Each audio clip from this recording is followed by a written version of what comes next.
kehidupan dalam kuburan jauh lebih panjang dibandingkan kehidupan di dunia. Nabi SAW bersabda, "A'maru ummati baina sittina wa sab'in." Bahwa usia umatku itu hanya berkisar 60 sampai 70 tahun saja. Sedikit yang lewat 70 tahun. Kalaupun ada usia yang sampai 100 tahun itu sedikit sekali. Tapi kebanyakan di bawah 70 tahun, umumnya umat Rasul itu sudah meninggal dunia. Tetapi ketika orang masuk ke dalam kuburan, usia dia di kuburan sampai kiamat ditegakkan itu panjang sekali. Anda bisa bayangkan, orang yang meninggal sejak zaman Nabi Adam sampai hari ini kiamat tidak dibangkit-bangkitkan, menunjukkan bahwa kehidupan kuburan jauh lebih panjang dibandingkan kehidupan dunia. Dari sinilah maka wajar seorang mukmin harus takut dengan kehidupan kuburan. Ma'asyiral muslimin yang dimuliakan Allah Azza wa Jalla. Tetapi para ulama mengatakan, apakah orang yang mendapatkan adab kubur itu munqati atau mustamir, terus menerus ataukah terputus? Kata para ulama, adab kubur itu hanya terputus dengan tiupan sangkakala Israfil.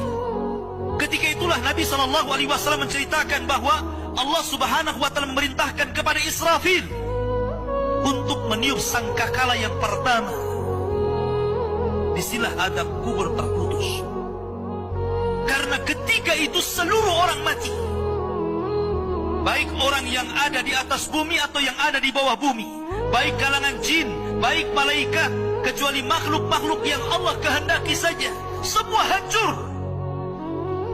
Dan Abu Hurairah radhiyallahu anhu menceritakan kehancuran bumi setelah tiupan sangkakala itu adalah 40. Bisa 40 hari, bisa 40 bulan, bisa 40 tahun.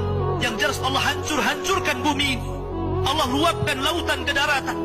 Allah jatuhkan bintang. Allah hancurkan gunung sehingga seperti kapas yang dihempas angin. Itulah yang disebut dengan kehancuran alam atau hari kiamat. Baru setelah kemudian bumi tidak bulat lagi, tapi bumi terhampar. Allah ganti bumi yang kita pijak dengan bumi yang baru. Itulah yang disebut dengan padang mahsyar. Maka disitulah Allah Subhanahu wa Ta'ala memerintahkan Israfil untuk meniup sangkakala kebangkitan. Yang kedua kalinya Israfil pun kemudian meniup sangkakala. Maka dari situlah manusia keluar dari perut bumi. Wa akhrajatil ardu athqalaha. Allah keluarkan beban-beban beratnya. Disitulah orang-orang yang beriman, ketika mereka muncul dari kuburan, maka mereka akan berkumpul dengan keluarganya. Allah mengatakan, alladzina amanu wattaba'athum dzurriyyatuhum biimanin alhaqna bihim dzurriyyatuhum. Orang-orang yang beriman, kemudian keimanan diikuti oleh keluarganya, oleh istrinya, oleh suaminya, oleh bapaknya, oleh anak-anaknya, oleh cucu-cucunya. Maka ketika mereka dibangkitkan dari kuburan, mereka langsung berkumpul menjadi satu keluarga. Dan itu sebuah ketenangan.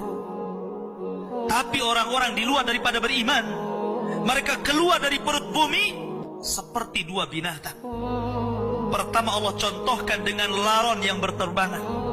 Anda bisa melihat laron apabila terbang di atas lampu atau di sekitar lampu. Lihat bagaimana cara terbangnya.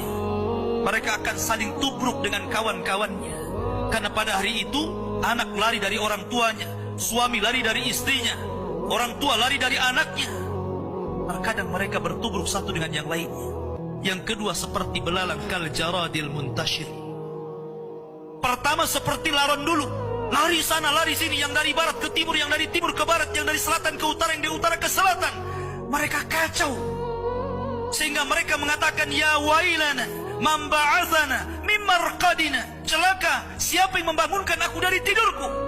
Tapi orang-orang yang beriman hanya mengatakan, hadza ma wa'adar rahman wa sadaqal mursalin. Inilah janji Allah kepada kalian dan benarlah ucapan para rasul.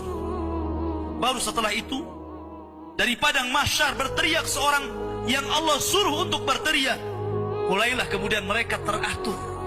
Maka mereka akan berjalan ke satu titik. Disitulah yang disebut dengan padang mahsyar. Mereka akan tinggal selama 50 tahun telanjang, kembali tidak dikhitan, tidak pakai sandal, matahari dekatkan 1 mil, keringat bercucuran, tidak ada makan, tidak ada minum. Mereka berdiri 50 tahun. Sehingga akhirnya orang-orang saleh mereka berkumpul, datang kepada Adam minta syafaat. Adam memberikan udzur, tidak sanggup memberikan syafaat. Kata Adam, datanglah kalian kepada Nuh, karena dia Rasul pertama dalam Islam, Rasul pertama setelah Adam. Maka mereka pun kemudian datang kepada Nuh. Nuh pun memberikan udzur, datanglah kalian kepada Ibrahim, karena dia Khalilur Rahman. Maka mereka datang kepada Ibrahim. Kata Ibrahim, aku tidak sanggup berikan syafaat, datanglah kalian kepada Musa, karena dia Kalimur Rahman. Ketika mereka datang kepada Musa, kata Musa, datanglah kepada Isa. Isa pun memberikan udzur, tidak bisa. Seandainya kalian datang kepada Muhammad sallallahu alaihi wasallam itu lebih baik.